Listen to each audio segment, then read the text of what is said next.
Қонақтарға дастархан дайын бар. Туыстар кәскеп қалады.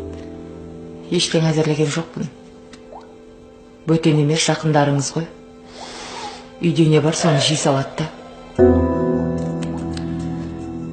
Бірдеңе дайындамайтын болсаң, неге кеш айтпадың? Кәскеп қалады. Енді істейміз.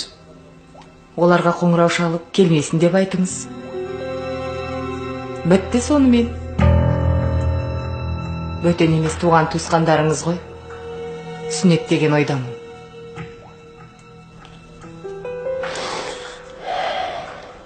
Саған сөзімді қорғылғым келмейді.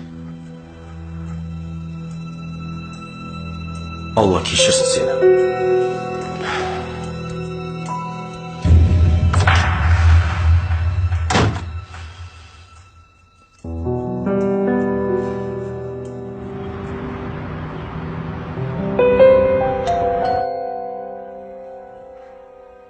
Ашық кіре бер. Ашық дедім ғой. Қызым. Пап, мам, қалайсыздар? Ой, аман есен. Күйеу бола қайда? Қазір бір жерге шығып кеткен еді. Кел, отырыңыздар. Мынаны қоя сал.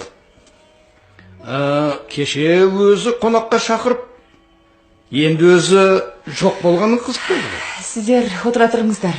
Мен қазір шай құйып келем.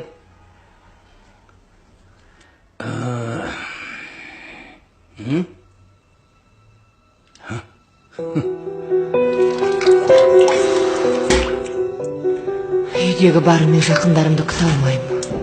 Жоқ, оларға тура келмейді. Күйеуімнің туыстары болғанда бір мәнісі болар еді.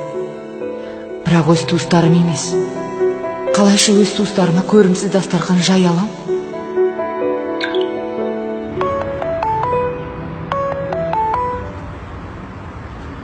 Да. Алло. Неге үйге менің туыстарымды шақырғаныңызды айтпадыңыз? Сен туыстарым мен менің туыстарымның екеуінің не айырмашылығы бар? Өтінем сізден. Дастарханға қоятын үйде ештеңе жоқ. Ештеңе даярлаған жоқпын. Дайын тамақ сатып ала келіңізші. Мен қазір үйден ұзақтамын. Сосын олар бөтен емес. Сенің туыстарың. Менің туыстарыма бермекші болған үйдегі бар нәрсемен оларды да қонақ етті. Бұл саған өмірлік сабақ болсын. Менің де туыстарымды құрметтеуді үйрен.